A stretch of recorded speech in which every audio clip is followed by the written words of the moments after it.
यानंतर बुलेटिनमध्ये आपण घेणार आहोत महत्त्वाच्या घडामोडींचा सुपरफास्ट आढावा। खरीपाच्या हंगामासाठी युरियाचा 53% साठा राज्याला उपलब्ध झालाय। युद्धाचा परिणाम झाल्याची शक्यता व्यक्त होते।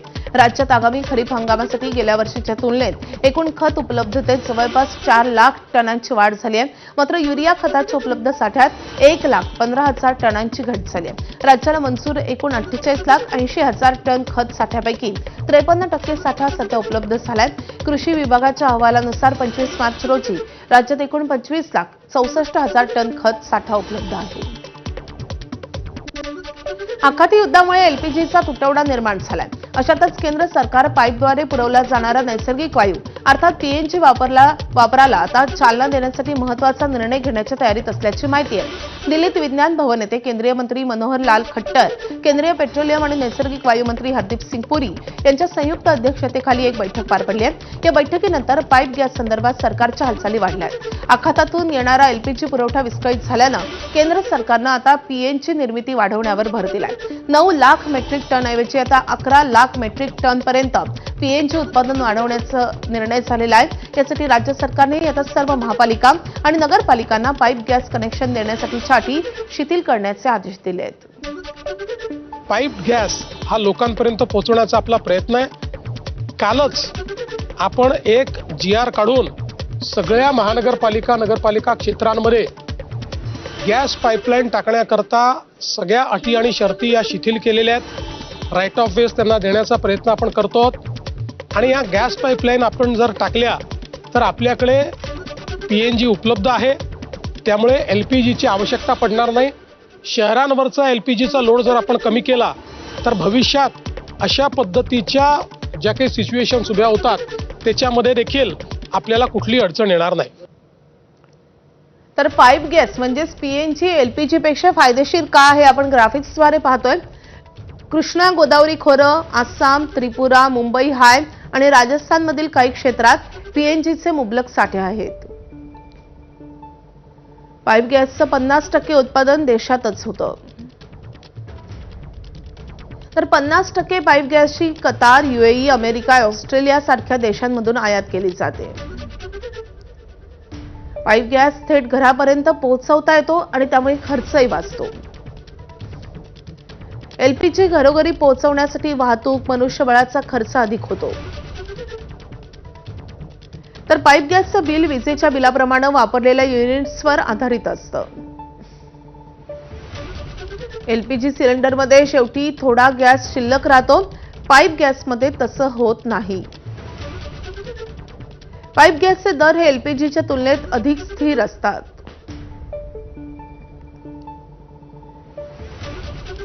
तर अनेक अर्थांनी पाईप गॅस हा एलपीजीच्या तुलनेत फायदेशीर ठरतो। नागरिकांना दिलासा मिळावा म्हणून एलपीजीवर सरकार उपाययोजना करत आहे। राज्याचे अन्न व नागरी पुरवठा मंत्री छगन भुजबळ यांच्या एका वक्तव्यानं सर्वसामान्यांच्या पोटात भीतीचा गोळा उठलेला आहे। नेमकं ते काय म्हणाले आपण पाहूयात। ठीक आहे, पीएनजीचा जे आहे पीएनजी स्वस्त सुद्धा पडतो आणि पीएनजीचा जास्तीत जास्त उपयोग झाला पाहिजे, प्रचार झाला पाहिजे। मागे एक ते पत्रक त्यांचं होतं की 3 महिन्यानंतर जे आहे कदाचित जे आहे एलपीजी बंद होईल।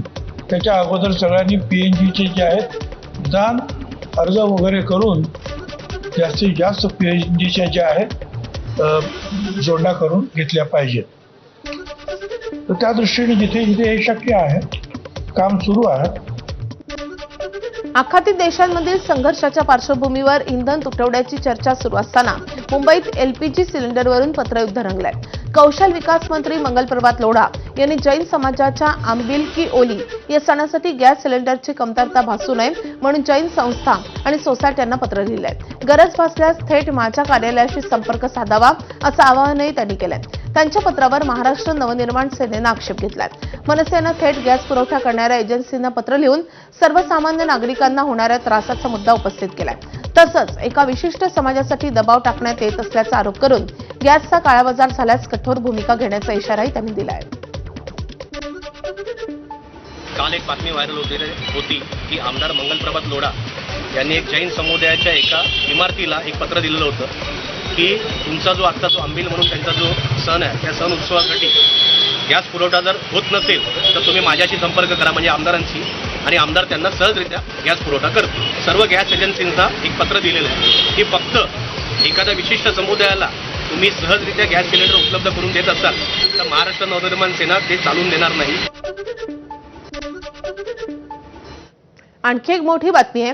सुनेत्रा पवारांच्या नेतृत्वात दोन्ही राष्ट्रवादीचं विलिनीकरण झालं तर ती अभिमानाची बाब असेल, असं मोठं विधान केलेलं आहे राष्ट्रवादीचे आमदार सुनील शेळके यांनी. दोन्ही राष्ट्रवादीच्या विलिनीकरणाची अजून वेळ निघून गेलेली नाहीये, असे सुनील शेळके यांनी म्हटलंय.